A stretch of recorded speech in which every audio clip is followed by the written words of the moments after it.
महाराष्ट्र में दिव्यांग अधिकारों को लेकर एक ऐसा अभियान शुरू हुआ है जिसकी गूंज अब लगातार बढ़ती दिखाई दे रही है। बीजेपी दिव्यांग विकास अघाड़ी के नेता अमोल वाल्के के 36 जिले 9 महीने 55 मांगे राज्यव्यापी दिव्यांग ज्ञापन अभियान की शुरुआत कोल्हापुर से हुई और पहले ही कार्यक्रम में ऐसा जन समर्थन देखने को मिला जिसने सभी का ध्यान अपनी ओर खींच लिया। आखिर क्यों दिव्यांग समाज की बड़ी संख्या में इस अभियान के साथ खड़ा नजर आ रहा है और क्या सरकार इन मांगों पर ध्यान देगी, आइए जानते हैं।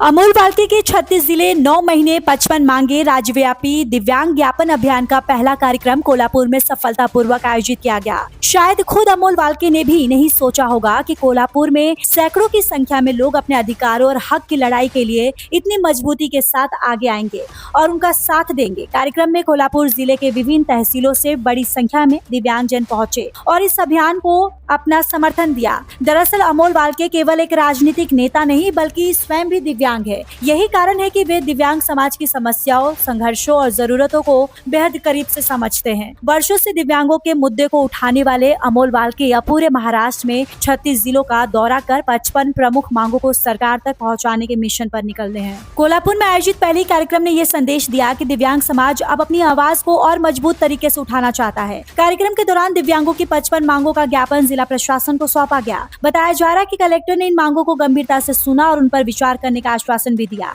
इस अभियान की सबसे बड़ी खासियत यह है कि यह केवल ज्ञापन देने तक सीमित नहीं दिख रहा है बल्कि लोगों को जोड़ने का काम भी कर रहा है। इसका अंदाजा इसी बात से लगाया जा सकता है कि कोल्हापुर कार्यक्रम के बाद जब अमोल वाल्के मुंबई पहुंचे तब वहां उनका कोई आधिकारिक कार्यक्रम निर्धारित नहीं था, लेकिन जैसे ही लोगों और दिव्यांग जनों को उनके मुंबई पहुंचने की जानकारी मिली, बड़ी संख्या में लोग उनसे मिलने पहुंचे। ये तस्वीर और ये जन समर्थन इस बात का संकेत दे रहा है कि दिव्यांग समाज के बीच अमोल वाल्के की स्वीकार्यता लगातार बढ़ रही है। कई लोग इसे दिव्यांग अधिकारों की लड़ाई को नई दिशा देने वाला अभियान भी मान रहे हैं। 36 जिले 9 महीने और 55 मांगों वाले इस अभियान की शुरुआत निश्चित रूप से सफल मानी जा रही है। अब इस अभियान के अगले पड़ाव पर भी सभी की नजरें रहेंगी क्योंकि ये सिर्फ एक यात्रा नहीं बल्कि दिव्यांग समाज की उम्मीदों और अधिकारों से जुड़ा एक बड़ा आंदोलन बनता दिखाई दे रहा है। फिलहाल कोल्हापुर से हुई इस शुरुआत ने एक संदेश जरूर दे दिया है कि दिव्यांग समाज अपनी मांगों को लेकर संगठित हो रहा है।